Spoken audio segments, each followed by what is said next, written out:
Ed here with the Digital Digest, and today I wanted to share a quick unboxing and first look at the Western Digital Elements 18 terabyte external hard drive. Now, a little while back, I unboxed another Western Digital 18 terabyte drive. It was the Easy Store model, which is only available at Best Buy. This one, on the other hand, I picked up directly from Western Digital, a little under $300 US. I think the other one was a little over 300, and that's about par for sale prices right now on these drives if you're looking to get the lowest possible price here in 2022. And anyone who's wondering why another 18 terabyte drive, it's really simple. As I stated in that first unboxing, you want to have redundancy.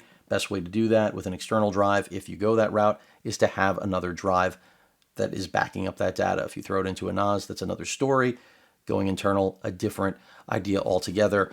I like the flexibility this has to offer, and I already have a pseudo NAS running, so I like to have something that I can pick up, move around, even if this does have its own power supply. Now, it does carry a 2-year warranty, so for those of you looking for that in terms of your emphasis being on warranty, you know, Western Digital is reputable. If you go with Seagate, they're reputable as well. I don't really have a preference for either one, so I don't want anyone to think that because this is the second Western Digital drive, it means something. There's no secret code here. I simply went with what was on sale, and quite frankly, you should as well. And while I will include a link in the description, as I've stated, you're better off getting the value that you need, the bang for the buck, so to speak, because these drives are, you know, from a quality standpoint and longevity standpoint, when you are talking about just a simple external backup like this, they're very similar in terms of their rating and overall class. So let me go ahead and do the big reveal here. And there you have it. High gloss finish. I don't know if you guys are going to like that, but you know, that tends to be the finish on a lot of these devices. Power button right there, your USB out, and the power connector, and then you also have a Kensington lock for anyone that is curious. And of course, you can break these open. I'm not going to do that now. Down the road, you never know what happens. I mean, once I'm out of warranty, if, you know, the mood strikes me to rip it out, I may do that because it doesn't need to live in this thing. But for now, this is going to act as a solid backup to the 18 terabyte drive I recently unboxed. And that's really the premise. You know, if you have any large capacity drive like this, the smartest thing that you possibly can do is back that thing up. You see what I did there?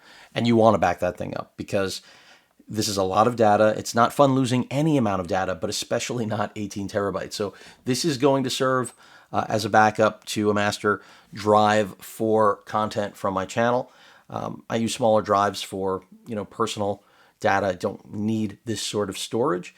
But when you're shooting 4K 10-bit footage, high frame rates, you know, things get filled up quite fast. And that's where 18 terabytes comes in hand. Not everybody needs it, but I feel like it's gotten affordable enough. Granted, something new has to be around the corner. These have been on the market.